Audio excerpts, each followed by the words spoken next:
2026年8月14日每日靈修，專心一意，侍奉恩主。642盡忠職守，每日靈修小品。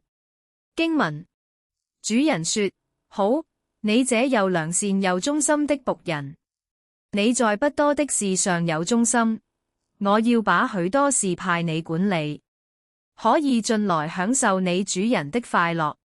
馬太福音25章23節。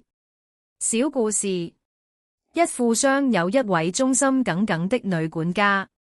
一天，他告訴管家，因為勞累需要安靜休息一會，午睡期間不接任何電話。一會兒，政府高官打來電話找富商。管家回答說，他在午睡，囑咐過不要叫醒他。高官說，請你叫醒他，我有很重要緊的事找他。管家很堅決的說，不，高官，我是替他工作，不是替你工作，請你放心，等他睡醒之後，我一定將你打來重要電話的事情及時的轉告他。事後，富商向高官表示歉意，高官顯得很高興，說，告訴你的管家，如果他願意，我將請他來我辦公室工作。默想：什麼叫盡職？什麼叫忠心？這個故事是一個很好的說明。